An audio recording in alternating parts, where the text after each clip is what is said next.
Welcome along to the Matchbook Football Podcast. I'm your host, Daniel Hussey, joined by Mark O'Haire and Adrian Clarke. And Mark and Adrian will be here every match day covering the Euros as best we can. That's match day 1 to 3, round of 16, where Miguel will join us, quarterfinals, semi-finals, and again, Miguel will join the crew as well for the final. So to be honest, I'm quite excited for the Euros. The content we have planned, a lot of the markets we have up on Matchbook already, so do check them out. Hit that like button and subscribe completely for free on our YouTube channel. The best way, keeping up to date with all our Euros content. Plus, we've Royal Ascot next week as well. A busy time of year two. And before we get going, just to point you in the direction, we have currently got an offer out at the moment. It's bet £50 and get £50 in free bets on the Euros. All you have to do is use the bonus code GET50. That's GET50. And to qualify for those free bets, the new user must place and settle £50 of bets on the Matchbook Betting Exchange using 4 different events. All those T's and C's are available on our promotions tab as well. And for those listening, as we pointed on the outright preview, there is a current offer on the goal score. So if you haven't backed Golden Boot offer, take back your bet your Golden Boot. Maybe pick one of Mark or Adrian's selections, and you get a £2 free bet every time your selection scores. All you have to do is hit bet £20 on that market. And again, check out full T's and C's on our website. And last thing to say before we start, the guys did a fantastic outright preview. I listened back to it there yesterday. Check that out in your podcast feed and YouTube channel. Still not too late to check out all those markets, and more markets have gone up on the Matchbook Betting Exchange, so do check that out. Other than that, lads, I think we'll get straight into it, and we'll start with Germany versus Scotland. Now, we're going to cover as many games as possible, and the guys have picked what games they want to cover. So you're listening to bets that the guys really want to put up. So we'll take a look at the betting on the Matchbook Betting Exchange. Very liquid markets at the moment. Germany 131 favourites against Scotland, who are 11.5. The draw is 6.4. Both teams to score, yes, 2-3-2 is underdog in that market. No is 174. That'll be a common theme throughout the Euros. The Asian handicap line, Scotland getting a 1.5 goal head start. The goal line here, 2.5, 176, the favourite. So, Adrian, kick us off with our Euros match-by-match coverage. Have Scotland got any chance tomorrow night? You've always got a chance. You always do, especially in the opening game of a tournament. We've seen upsets, haven't we, in World Cups, at Euros as well. So I wouldn't write off the possibility completely. Germany as well have been fallible, haven't they, at home in recent times? They've lost a few sort of unexpected matches, but I don't think they're going to lose to Scotland here. I think when you sort of just strip back everything, Germany have an outstanding squad. I think it's a little bit top heavy. I think that going forward, they're certainly got a little bit more talent in the attacking and midfield departments than they have in defence. They might let in a few goals in this competition, but they will score plenty. I've got no doubt about that. And obviously, it's going to be passionate home crowd behind them. That said, I think was it 200,000 Scots have gone over there, which is just a little bit mad. Jesus. So. Yeah, wow. 200,000 was what I saw on the TV last night. A few of them have walked there and everything. So it's it's going to be a lot of Scots in there as well. But the bottom line is, look, Scotland have won 2 of 11 in 23-24 season. Across the season just gone, they've won 2 of 11. They were against Cyprus and Gibraltar. When they've played someone decent, they lost 4-0 to the Netherlands, lost 4-1 to France, lost 2-0 to Spain, lost 3-1 to England. So, they're not coming into this in great form. The run-up games, obviously the Gibraltar match was boring. 2-2 with Finland. And they're struggling for attacking options. I mean, John McGinn and Scott McTominay are probably the chief goal threats for them. So, that tells you where they're at, really. But, Germany themselves aren't perfect. They've conceded, I think, in 5 or 6 home games this season, which will gives the Scots, a little bit of optimism that they can maybe get at least one on the board. The problem for Scotland is that Germany score a lot of goals. In 8 of their last 10 games, they've scored at least 2 goals. Their games tend to be quite high scoring. 7 of the last 10 have gone over 2.5. And that's where I'm heading here. I want to go with Germany to win. It's a 1.31 shot. I can't tip that up. But if you add in over 2.5 goals, you get it up to pretty much even money at 1.98. And I think that that's likely. I've just talked about, Germany conceding goals. But but scoring plenty. And that's maybe where I see it. I see Scots maybe getting one on the board, but Germany getting 2, 3 or 4. You know, that's how I see it. Havertz in form, Füllkrug, Musiala, Wirtz, Sané. There's loads I haven't mentioned there. So yeah, I think Nagelsmann is an attacking manager. I think they'll go for it. They'll want to produce a morale boosting win that really sort of gives them lift off in the tournament. So yeah, Germany and over 2.5 would be my pick. By the way, in Scotland's last 11 games, which covers the season just gone, 7 of the 11 have gone over 2.5 as well. So they're not involved in that many dull matches themselves, the Scots. So yeah, for me, Germany and over 2.5. Yeah, for what it's worth, I do like the angle. Good way of getting Germany on side in the opening game at around 198. Take it away, Adrian. Yeah, just one more that I forgot to slip in there in terms of European Championship opening games. 4 of the last 6 have gone over 2.5. So you might think our tournament openers is going to be a bit cagey. They actually tend to be. I mean, we've had a few absolute crackers. Yeah, 4 of the last 6 have gone over. So yeah, it's there's a slight pattern there. And yeah, and for what it's worth, again, I do like Kai Havertz, top goal scorer this year as well. So hopefully he can get on the score sheet there in the opening game. That's Germany and over 2.5 goals for Adrian at 198. Let's take a look at the second game. So this will be the first day of 2 o'clock, 5 o'clock, 8 o'clock kickoffs. I cannot wait. Saturday, clear your diaries, 2 p.m. It's Hungary versus Switzerland. Hungary 3:45 underdogs. Switzerland 2:36. It seems they're always in these big tournaments. Draws 3.4. You can back both teams to score at even money 2.02 currently on Matchbook. Hungary getting a quarter goal head start. The goal line 2.5. Unders are actually 1.7. So this is starting the theme of low scoring games. At least the market expects. Mark, Hungary's result against Ireland was very much the outlier, although you could argue they were probably the better side. They've been very impressive the last, say, 13, 14, 15 games. Yeah, absolutely. I mean, first of all, I think Group A is, from a neutral perspective, one of the most balanced and open groups in the competition. We assume the Germans will start strongly against the Scots, but I think Scotland can be competitive when they're sort of big underdogs, and Germany themselves haven't really sort of clicked into gear until March this year. So there's a question mark over them. And now, ordinarily, I'd sort of be looking at Switzerland as being the sort of efficient stereotype, I guess, straight away, and quite consistent in major tournaments. And you look at the squads; they're still very well stocked, huge experience of playing across Europe's top leagues as well, major tournament experience. They almost always progress from their group as well, but there's a kind of lingering feeling that this group might be past its peak. That's not a massive negative for me. I still think there's a lot of talent and a lot of sort of capable players in that squad, but the bigger one for me is the coach, really. And I think the qualification wasn't as bad as it's been reported as. The Romanian defeat on the final day was a dead rubber. They'd already qualified. That was in Bucharest. The draw at home to Romania, they absolutely dominated them and got done by 2 late counters. But in other matches, they were a little bit un-Swiss. They were quite sloppy, very far from sort of being the cohesive, structured unit we've come to expect from them. And Murat Yakin, the head coach, was heavily criticised for that, and he was quite lucky to keep his job. So what the Swiss FA have done really is actually bringing a new assistant manager without sort of Murat Yakin's choice, really. So they brought him in rather than sack him. And curiously, straight away, Switzerland have changed systems. So they're normally sort of a 3-5-2. They've gone for a 4-man defensive system. And to me, that suggests there's a bit of a power struggle behind the scenes. And there's rumours that the players aren't fully on board with Yakin either. So there is a pessimistic air about Switzerland at the minute. And look, they clearly have the ability to step up and play pretty well in this competition. But right now, I'd be happy to oppose them, particularly based in a game against a Hungary side who, as you say, have been on the up for quite some time now. They're definite dangers in this match. They're definite dark horse material. Their only defeat in 18 came against Ireland. And they've a strong pedigree, actually, for sort of bloodying the noses of some big international sides. England can tell you all about that, Italy too. And I really like the head coach, Marco Rossi. He's done some wonderful things with the Hungarian national team.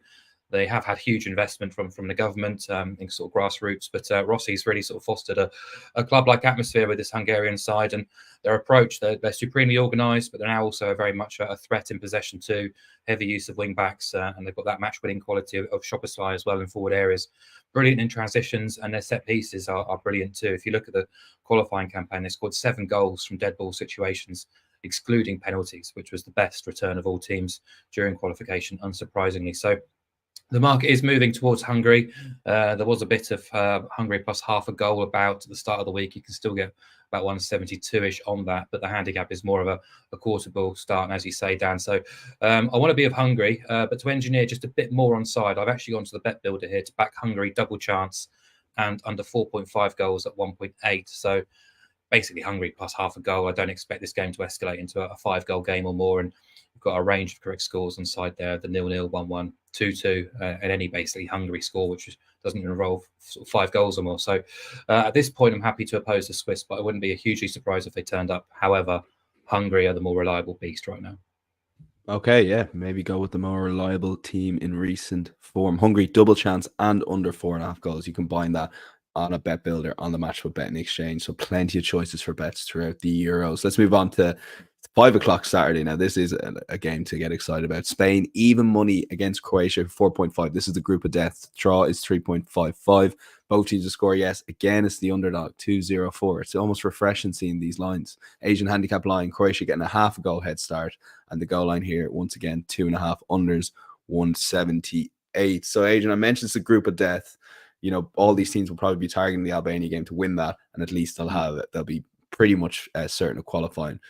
Will that lead to a cagey game going into Saturday? That's where I'm thinking. Yeah, I think that it's a must not lose when you get two big guns at the start of a tournament colliding like this. You don't want to be chasing it. Not when Italy are the third wheel, and Albania are dangerous underdogs potentially as that fourth team. So, yeah, it's a tough group, and it might be a grind. And I think that this first game has potential to be very cagey because neither team will want to lose. They've got vastly experienced players, haven't they? I mean, these are two teams that have gone deep in major tournaments. Lots of the players have been involved in those experiences. So, yeah, I think this will be cagey. I mean, Spain are traditionally slow starters in major tournaments anyway. There was that classic 3-3 with Portugal that sort of bucked the trend, but they've been involved in some seriously drab games during the group phase in recent times, and then gone on and progressed to the latter stages. It wouldn't surprise me if they did that here. This was the Nations League final. I don't know if you remember that a year ago. It finished 0-0. Spain won on pens. So, you know, there's a little bit of recent form on the timeline there. Spain are so hard to beat at major tournaments.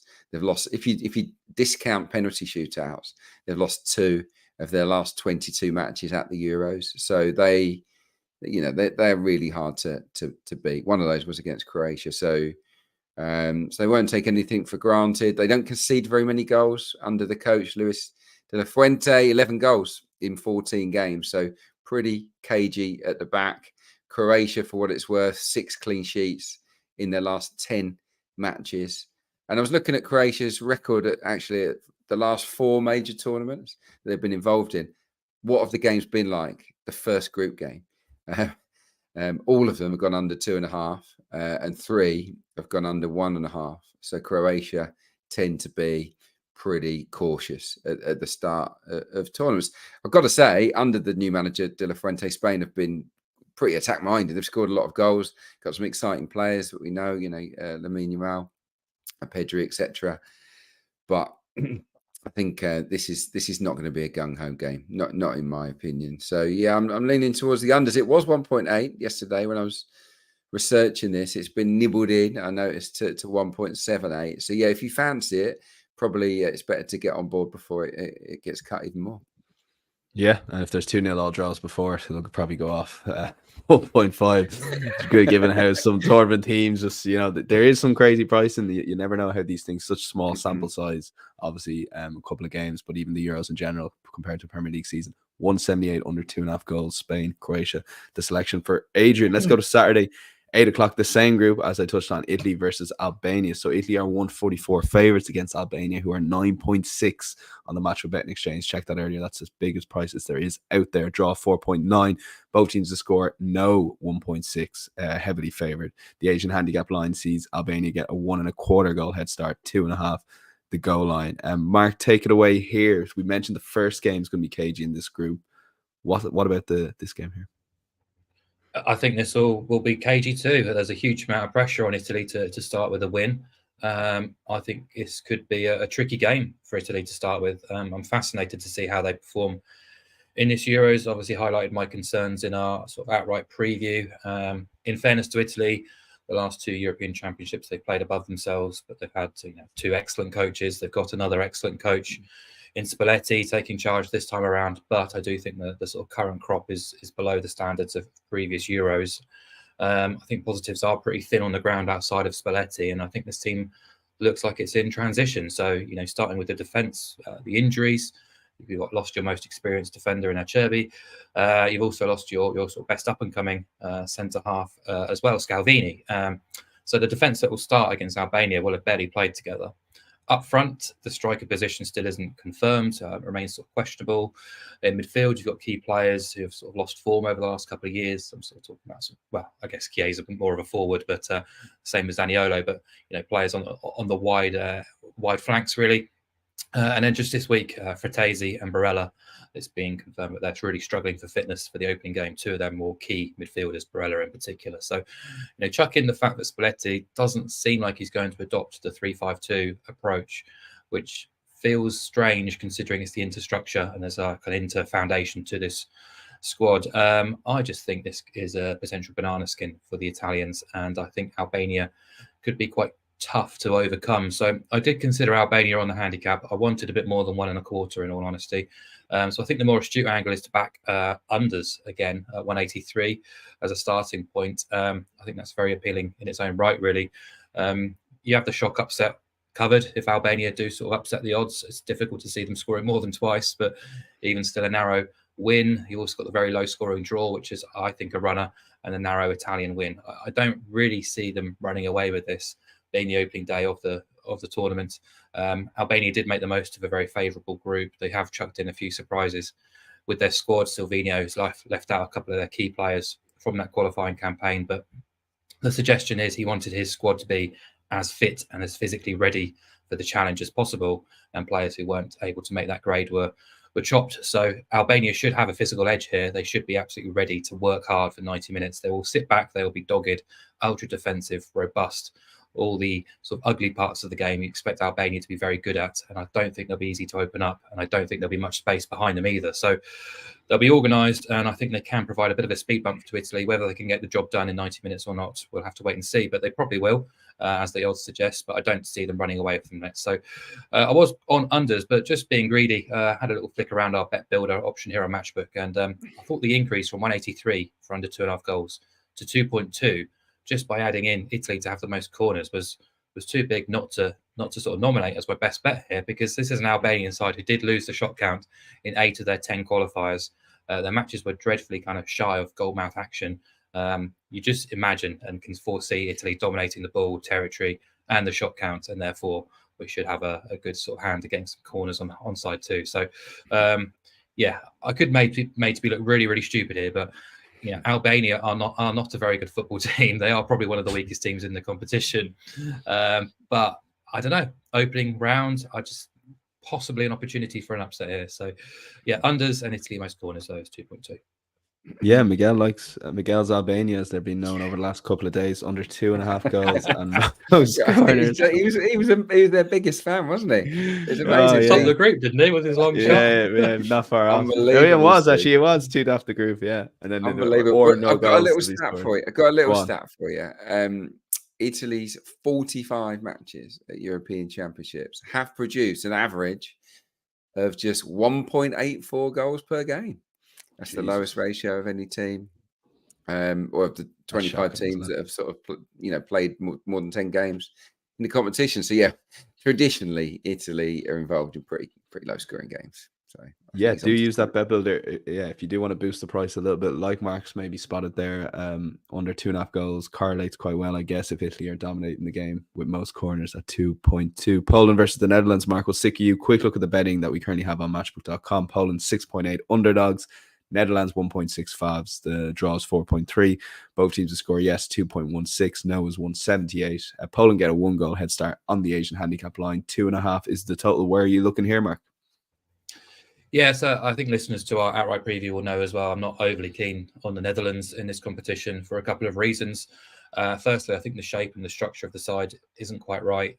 Sounds very likely that Ronald Koeman will sort of bow to public pressure and set his team up in a 4-3-3, traditional Dutch formation. But I think he himself is quite a pragmatist, actually, and not quite the sort of total football guy. And I'm not sure 4-3-3 sort of utilises the obvious strength of this Dutch team, which is just a whole host of world-class options at centre half. They've definitely got the best options at centre half in the whole competition. Wing backs, they're very, very strong too. You've got Dumfries and Frimpong battling out to play a right back or right wing back. So huge talent there. But 4-3-3, I think, negates a lot of your sort of key strengths, really. I just think Koeman's perhaps lacking a little direction with his team at the minute. And the balance isn't quite right. They've also just lost De Jong and Cooper Myers for the tournament too. Two big losses in that sort of midfield area. But I think Joe Veerman could be one of the players to step up and really impress.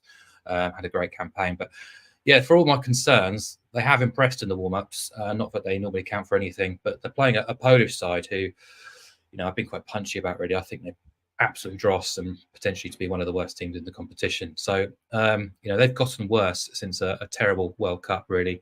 And their build-up to the Euros has been bang average. So I looked at the last 16 competitive internationals, and they produced an XG average of just 1.33. On only 6 occasions in that 16-game sample, they managed XG tallies of 1.5 or greater. 5 of the 6 opponents were the Faroe Islands, Moldova, and Estonia. So their head coach has come out and admitted it and bemoaned the lack of creativity in midfield. They are really struggling for attacking inspiration. And just this week, they've lost Robert Lewandowski for the opener through injury. They've also lost Milik as well through injury. He's undergone knee surgery, and their attacking midfielder Karol Sadewski picked up an injury in the final warm-up too. So not good for Poland. I don't think it was very good coming into the competition, but the last week has been incredibly damaging for them in forward areas. So just happy to oppose Poland here any way you possibly can. The straightforward selection for me is to back Netherlands to win and under 4.5 goals at 188. I think that's a great price. But if you did want a bit more juice, the Dutch to win and BTTS no takes that price to about 2.5, which is obviously a lot fancier. Okay, we might include that just as an aside for Mark's main selection, which is Netherlands and under 4.5 goals at 188. Adrian, we'll go to you for Slovenia versus Denmark. This is, of course, the other game in England's group and will be played before England's game on Sunday night. The betting currently on Matchbook sees Slovenia 5.5 underdogs, Denmark 183 favourites. The draw is available at 365. Both teams to score yes 2.1, no 184. Slovenia get a 3/4 goal head start on the Asian handicap line, and once again 2.5 is the goal line. This time heavily favoured in unders at 174. So yeah, how do you see this game going, Adrian? Obviously, these two teams get a chance to get some points on the board before playing the favourites England. So how are they going to approach it? Well, that does factor into my thinking here. It's one of those where, okay, England aren't unbeatable, but they're heavy favourites to win the group. So the other sides, of which there's not that much to split them potentially, they're going to take on each other, aren't they? They're really going to go for the 3-pointers when they don't play England, because one win here and maybe nick a draw in another game and they're through. One win might even do it. So I see this actually being quite entertaining. Slovenia, obviously, all eyes will be on Benjamin Sesko. Annoyingly turned down Arsenal, and he signed a new contract at Leipzig, but there are plenty more fish in the sea. But all eyes will be on him. But I've noticed, I've looked back over the recent games, going back quite a way. They have a real spread of goal scorers, Slovenia. There's lots of different guys that can chip in with goals. And fascinatingly, Slovenia, not a big nation, and in global terms, in regards to football, have scored in 12 successive matches. So they've got a threat. They carry it. There's no doubt about that. Don't keep that many clean sheets. But 5 of their last 7 games, Slovenia have seen both teams to score. They met in the qualifiers, which is really interesting.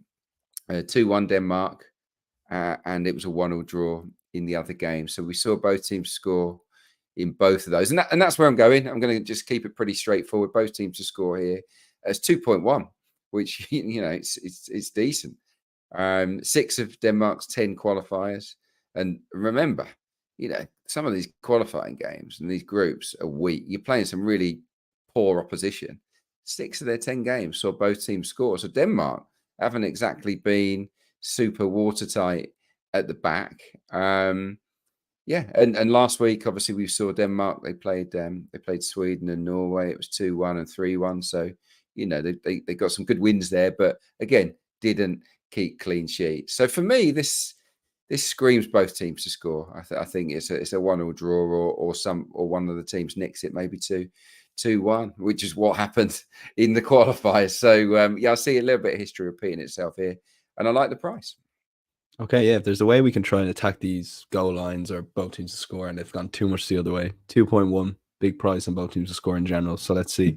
I heard someone on another podcast say Kasper Schmeichel's can't dive anymore, basically.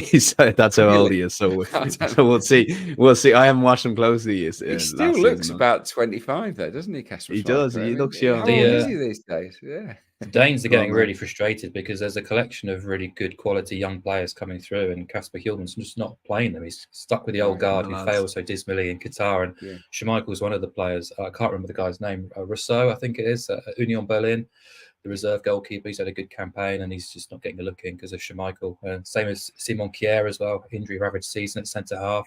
He'll probably start if he's available. So, there's so many. Højbjerg's barely played this season. Thomas Delaney's in the squad. There's a whole collection of Dad's Army players there who just should be shipped out because there's some quality in that Denmark team. You think of the Brentford boys in central midfield; they're not going to start. A shame, really. Denmark, by the way, are the opposite of Italy. So chucked in that stat, didn't I, on Italy, averaging the lowest amount of games. Denmark, 2.79 goals per game, which is the highest ratio of the 12 teams that have had 20 or more games at the Euros before. So, the Danes tend to be a bit more exciting. So let's see. Yeah. There could be a bit of joy taking on Denmark in this tournament is the vibe I'm picking up. Let's move on to Serbia versus England, Sunday, 8 o'clock. Mark, you're going with the bet here. I might let Adrian have a word or two on England if he wishes. Serbia, 8.2. England, 149. The draw is 4.8. Both teams to score, yes, 216. No, 182. Asian handicap line sees Serbia get a 1.25 goal head start. And the goal line again, 2.5, but closer to even money, the pair. Mark, opening game for England. Look, we spoke about this very briefly on the Outright podcast, but the preparation hasn't gone well in terms of injuries, last minute injuries, it seems. And I reckon Southgate, the next few games, will just be trying to pick or find his best team. Yeah, definitely defensively. There's been a lot of negativity surrounding England over the last week. Some of it's fair and warranted. A lot of it's not really. The warm-up performances and results weren't terrific, but that's going to have little bearing on the summer. I rarely read anything into those kind of games. I couldn't really care less what the results were. The fact they were abysmal at home to Iceland isn't going to matter once the Euros start. I treat them just like pre-season friendlies. They have no real relevance to me, and we shouldn't be jumping to major conclusions. But you're right, defensively, there is injuries and there are doubts and concerns. Maguire, I think, has worked well alongside Stones in the past, largely because he's that kind of old school defender and allows Stones to be the Rolls Royce. Without him there's a bit of a blow. To potentially lose Stones as well.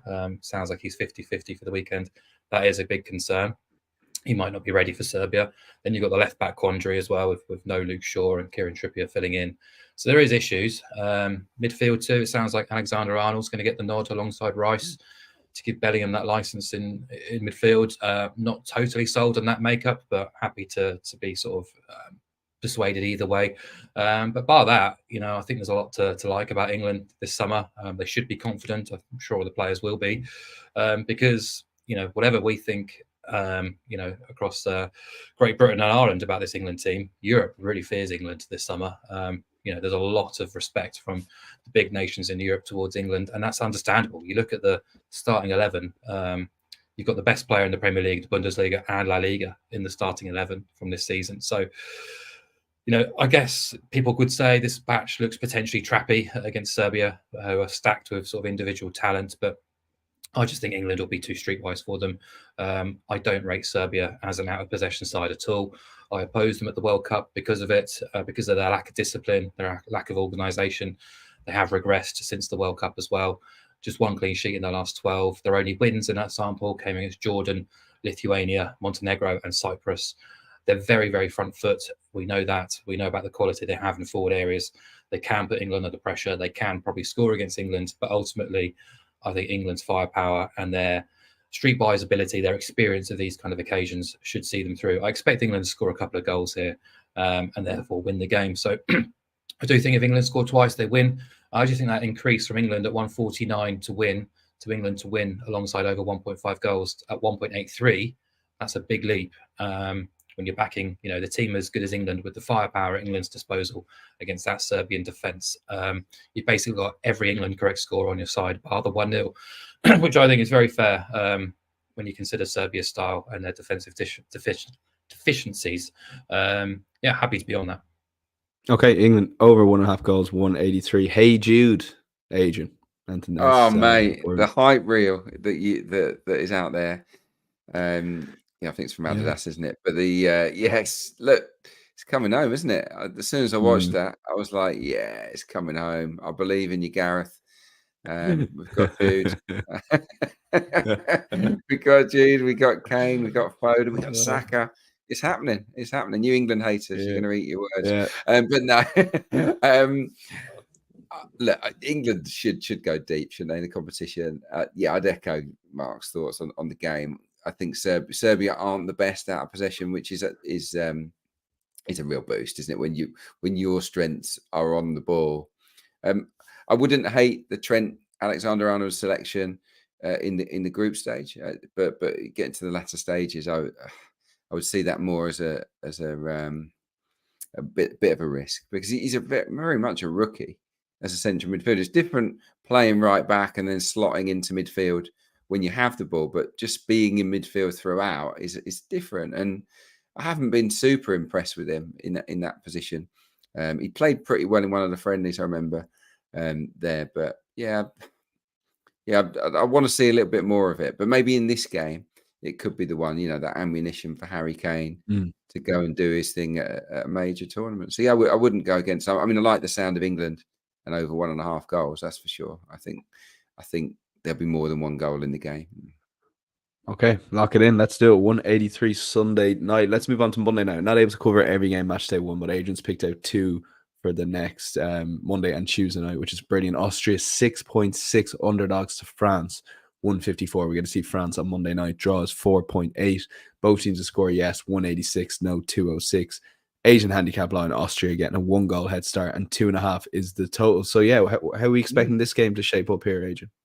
Yeah, well, I've backed France, haven't I, to win the competition, so I'm a fan of their work. But this game worries me a little bit. Obviously, we had Mark singing Austria's praises in the preview of the tournament, and that's put an element of doubt in my mind over this game. So I'm going to avoid backing France here, even though they did beat Austria 2-0 a couple of years ago. There was a 1-1 draw in there as well. They met it must have been the Nations League. I'm looking actually at goals. France, just look at the firepower, look at the quality they've got. They'll score in this game. I'd be staggered if they didn't score in this game with Mbappe and co. So, would Austria score? Well, Austria have scored in 17 straight internationals, which is phenomenal. England just drew a blank, so it can happen, but it hasn't happened to Austria for a long, long time. It hasn't happened to Austria, actually, since they lost to France 2-0 back in 2022. So it's a long, long time. Both teams' scorers landed in 6 of Austria's last 10 as well. France they were solid in the qualifiers. I've got to say that. So, you look at that, you might think, they're not going to concede to Austria. But again, they've scored in 17 straight games. Also, France, if you look at their record at the last World Cup, which wasn't very long ago, got to the final, of course, they conceded in 6 of their 7 games at that World Cup. It was only the semi-final against Morocco where they won with a clean sheet. So, they haven't exactly been, Deschamps is a bit cagey as a coach, I think, but they're not as solid maybe as you'd imagine them to be, France. So I can see Austria scoring here, maybe getting a draw, but probably France to win with both teams to score. But I'm not going to go that far. I'm just going to go on the nose. Both teams to score 1.87. Okay, yeah, let's lock it in. Both teams to score. Again, Adrian expecting a couple of the games, and there's a bit of juice perhaps in backing both teams to score, yes, in a couple of the group games. Portugal versus Czech Republic, the final game we're covering in full here. Portugal 156 favs, Czech Republic 6.8. The draw is 4.6. Both teams to score pretty much a split them between yes and no. Czech Republic getting a 1-goal head start, and 2.5 again is the goal line here, and overs are favored at 182. So yeah, Adrian, take it away here. Well, I don't really like the look of the Czech Republic. It's pretty reliant on Souček, to score a lot of the goals, to bail Good them lad. out. Yeah, he's a good lad. He gets into the box. We know he can score goals, but him and Schick really are the tournament guys. You look outside of that and you're thinking, what have they got? I think the Czech Republic will probably be looking at targeting the other games for points. Portugal, obviously, we bigged them up on the preview podcast. They did meet a couple of years ago in the Nations League. We're seeing quite a lot of these matchups. Obviously, with the Nations League, it is a little bit more of a form line you can look at. And Portugal beat the Czechs 4-0 and 2-0 in that. And I looked a little bit closer, and Czech Republic only managed 3 shots on target across the 2 games. They really, really struggled to make headway, as did most of the teams against Portugal in the qualifiers. They kept clean sheets in 9 of 10. 9 of 10 matches, they kept clean sheets. They only let in 2, and that was in the same match. So Portugal proved pretty solid. It wasn't a hard group, but looking at it, Slovakia, Iceland, Bosnia, Luxembourg, and Liechtenstein. There's a few in there that can score goals. So Portugal can defend. There's no doubt about that. I like the look of them. Martinez obviously rotated quite nicely in the friendlies against Croatia and Ireland. They've all had a little bit of game time. I fancy Portugal. They're 1.55 to win the game. What a jump this is to 2.68 if you back them to win with a clean sheet. Portugal and both teams to score no. As I said, Czech Republic, they don't have massive threat. Lost to Albania 3-0 recently.